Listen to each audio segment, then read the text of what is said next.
നമസ്കാരം.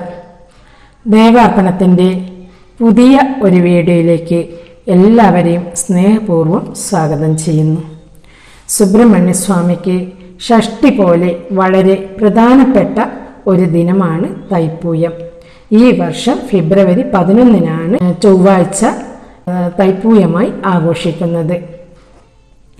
മകരമാസത്തിലെ പൂയനാളിലാണ് ദേവസേനാപതിയും ശിവപാർവതി പുത്രനുമായ സുബ്രഹ്മണ്യസ്വാമിയുടെ ജന്മദിനം. ഭഗവാന്റെ ജന്മദിനമാണ് തൈപ്പൂയമായി ആഘോഷിക്കുന്നത്. ഒരിക്കൽ താരകാസുരൻ ദേവലോകത്തെ ജീവിതം അനുദിനം ദുസ്സഹമാക്കിയിരുന്നു. താരകാസുരനെ വധിക്കാൻ ശിവനിൽ ജനിക്കുന്ന പുത്രന് മാത്രമേ കഴിയുമെന്ന് മനസ്സിലാക്കിയ മഹർഷിമാരും ദേവന്മാരും ശിവപാർവതിമാരെ അഭയം പ്രാപിച്ചു. ശിവപാർവതി പുത്രനായ സുബ്രഹ്മണ്യനെയാണ് താരകാസുര നിഗ്രഹത്തിനായി നിയോഗിക്കപ്പെട്ടത്.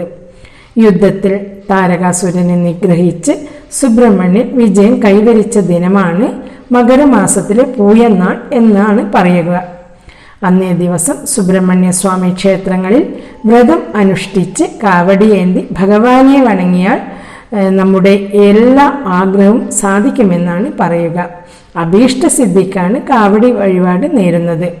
പീരിക്കാവടി, പൂക്കാവടി, ഭസ്മക്കാവടി, പാൽക്കാവടി, അന്നക്കാവടി, കളഭക്കാവടി, തൈലക്കാവടി, കർപ്പൂരക്കാവടി, അഗ്നികാവടി എന്നിങ്ങനെ പലതരത്തിലുള്ള കാവടി വഴിപാട് ഭക്തർ ക്ഷേത്രത്തിൽ അന്നേ ദിവസം സമർപ്പിക്കും. ഓം ശരവണഭവ എന്ന മന്ത്രം സുബ്രഹ്മണ്യരായം എന്നറിയപ്പെടുന്നു.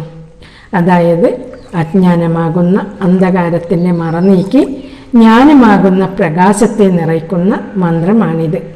കുറഞ്ഞത് 21 തവണ ഈ ദിവസം ജപിക്കുന്നത് സുബ്രഹ്മണ്യസ്വാമിക്ക് പ്രീതികരമാണ്. പൊതുവെ സുബ്രഹ്മണ്യ മന്ത്രങ്ങളെല്ലാം 21 തവണ ജപിക്കുന്നതാണ് ശ്രേഷ്ഠം.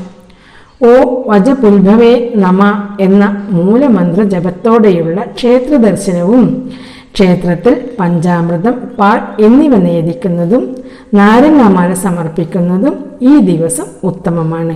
കൂടാതെ സുബ്രഹ്മണ്യ സ്തോത്രങ്ങളും ഗായത്രിയും ജപിക്കുന്നത് ഈ ദിവസം വളരെയേറെ സുബ്രഹ്മണ്യന്റെ അനുഗ്രഹത്തിന് വളരെയേറെ ഉത്തമമാണ്.